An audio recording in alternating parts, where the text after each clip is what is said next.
Hey, good morning, everybody. I just wanted to say I hope you're having a wonderful day so far. I woke up kind of a little bit on the wrong side of the bed, but quickly righted the ship, thank God. And I'm here in beautiful Hudson, Wisconsin right now, doing this gigantic apartment building. Yeah, for work. Yeah, life is freaking sweet right now, but it's the only way that I am able to fully, or at least partially, grasp how sweet it is because of the fact that it's not always sweet. That it's hard sometimes, and life is difficult, and life has been extremely difficult in the past. And really all, they say a lot of times like, oh yeah, but it's his own fault. What isn't? I mean, there are a lot of times where it's totally not somebody's fault, I guess.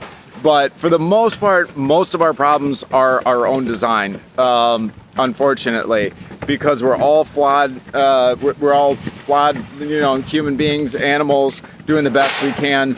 And a lot of us have got some really poor training early on in life that we can alter through. We learned it through repetition. What I want to say is that it's just like riding a horse, okay? Our minds, we've got our conscious mind, we've got our subconscious mind. We don't need to do anything. We get to do these things, which it's a privilege. It's up to us what we want to do. I tell myself that every morning, that I don't have to do anything. I get to do these things, and I can stop at any time. But life would be super boring if I just sat there and didn't try and didn't strive for anything.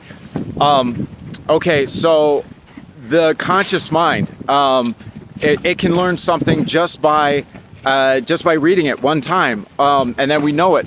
But we don't really, our deep down behaviors, like 95%, they say, of like everything that we do is dictated by our subconscious mind's preset little programs just running. So, okay, given that, it's just like riding a horse, okay? Horses, they don't know their routine, and they don't know what the rider is doing the first time they jump on. It's only through repetition and do they get trained. And our subconscious mind is the same way. Only by repetition can we train ourselves to react appropriately to the things that come up in our lives. Like, for instance, if you ring a bell, if you're conditioned that every time a bell rings, you get a beat down, you're going to be terrified when a bell rings. By that same token, if you get food every time a bell rings, you're going to be like, yay, a bell, I love bells. So given that, you can decide, you can consciously decide what your reaction is going to be to a thing. It's easier said than done, but what isn't easier said than done? It's hard at first, but what isn't hard at first, okay? Instead of the normal reaction, which I've experienced this in the past, which is the phone rings and I'm expecting like I don't want to take this call, and my heart just like drops. I got this terrible sinking feeling in my stomach, and I'm like anxiety riddled. Okay, so by that same token, you can train yourself that whatever comes, say awesome, oh great. Oh, they need something, I got to do this thing that I don't want to, you know what, great. You have to do it, so why not love it? It's a Stoic deal. It's called amor fati, a love of one's fate. And to train yourself to have a positive outlook on everything that you do, realizing that everything has value. Everything has value. Whether the experience is terrible or good or in between, you can derive some kind of positive value. The fact that you're out running around right now on two legs and experiencing anything is, given how the world works, is a blessing in and of itself. A lot of times it doesn't seem like it, seems like more of a curse, and sometimes it kind of, whatever. But most of it is dictated by our beliefs, and we get to choose what we believe. We get to choose. We get to condition ourselves. Use our mind, our conscious mind, to train our subconscious mind using repetition. And when a thing comes, automatically say, I love it. I love it. Thank you for it. Be thankful for the challenge. Be thankful for your obstacle.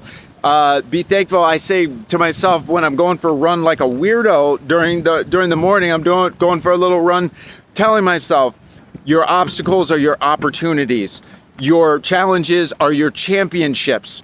The reason why winning is so awesome when you win is because you don't win all the time. It's because of the losses and the hard stuff. That's what makes things meaningful and amazing when you do win.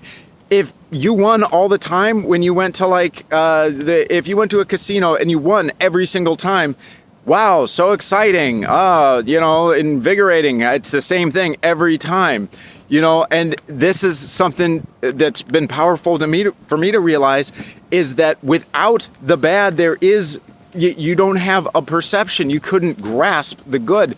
So with that, embrace everything.